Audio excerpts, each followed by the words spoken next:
পরমদয়াল শ্রী শ্রী রামচন্দ্রদেবের 166তম শুভ আবির্ভাব উৎসব উপলক্ষে পশ্চিম যুগেন্দ্রনগর বেদবাণী চক্রের উদ্যোগে শ্রী শ্রী রাম ঠাকুর সেবা মন্দির প্রাঙ্গণে গতকাল অধিবাস হয়েছে এবং আজকে ভোর 4টা থেকে পুরোদিন নাম সংকীর্তনের মধ্য দিয়ে এবং সন্ধ্যায় সত্যনারায়ণ পূজান্তে শ্রী শ্রী ঠাকুরের 166তম শুভ আবির্ভাব উৎসব উদযাপিত হতে চলছে পশ্চিম যুগেন্দ্রনগর বেদবাণী চক্রের উদ্যোগে। সেই সঙ্গে পশ্চিম যুগেন্দ্রনগর বেদবাণী চক্রের 25 বছর পূর্তি উপলক্ষে আমাদের বিশেষ অনুষ্ঠান অনাথ শিশুদের মধ্যে শীতবস্ত্র বিতরণ, সে ছোট শিশুদের মধ্যে বসা আঁকো প্রতিযোগিতা এবং শ্রীমদ্ ভাগবত গীতা পাঠ 25 বছর পূর্তি উপলক্ষে 25টি প্রদীপ প্রজ্বলন এবং নদীতে ভাসান এবং আমাদের 25টি গ্যাস বেলুন উড়ানো হয়, 25 শটের বাজি পুরানো হয়। বিভিন্ন অনুষ্ঠানের মধ্য দিয়ে পশ্চিম যুগেন্দ্রনগরের বেদবাণী চক্রের পক্ষ থেকে এই অনুষ্ঠানটা আমরা উদযাপিত করতে যাচ্ছি। আজকে এখন শ্রী শ্রী ঠাকুরের অন্নভোগ নিবেদিত হয়েছে। অন্নভোগ নিবেদন হওয়ার পরে আমাদের মহাপ্রসাদের ওইখানে অন্নভোগ নিবেদিত হবে। তারপর ভক্তদের মাঝে মহাপ্রসাদ বিতরণ করা হবে।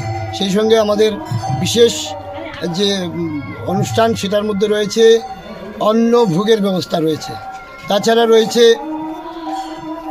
বিভিন্ন সাংস্কৃতিক অনুষ্ঠান।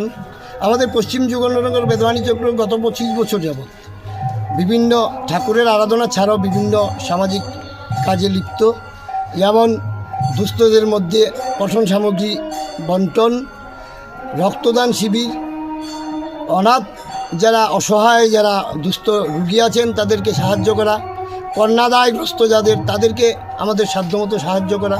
পরবর্তী পর্যায়ে আমাদের প্রস্তাব রয়েছে এই মন্দির প্রাঙ্গণে আমাদের এবছর মন্দির অর্ধসমাপ্ত অবস্থাতেই আমরা উৎসব করছি।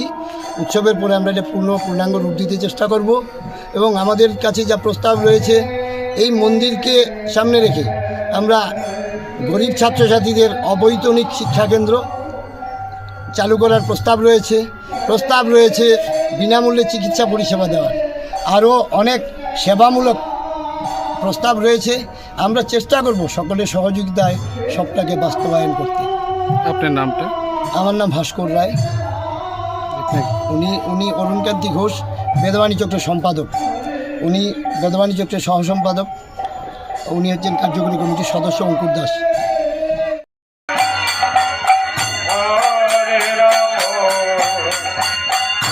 Hare Rama, Rama Rama